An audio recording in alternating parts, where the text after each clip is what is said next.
Ginang na empleyado ng gobyerno sa Burgos, Ilocos Sur na kuryente ng halos 2 oras. Balitang tinutukan ni Ivy Hernando.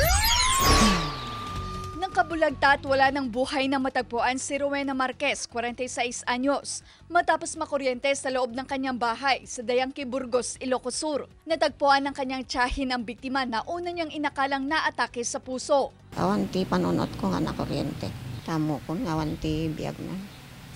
So nga rimuarak latad taruari na ngiwak talak. Hindi ka mo, kinuha ko. Ayon sa investigasyon, walang kasama sa bahay ang biktima na isang government employee nang mangyari ang insidente.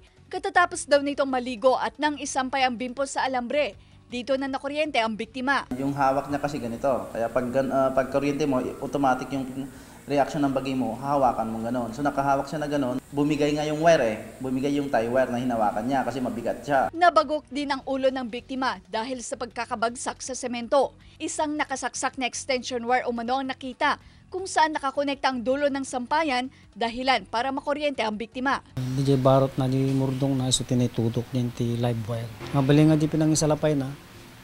Di ligat nagkasi di Barot, kasi di ko itudok. Sakto mo din ti live tinakitudukan na. Posibleng ilang oras na raw napatay ang biktima bago ito natagpuan. Based na rin doon sa kwan namin, presumption namin, mga more or less 2 hours na nakukuryente siya.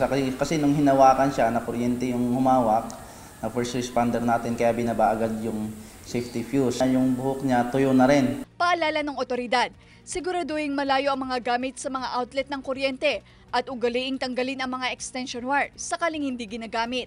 Kasama si Norman Racca, ako sa Ivy Hernando, naghahatid ng Balitang Amyanan.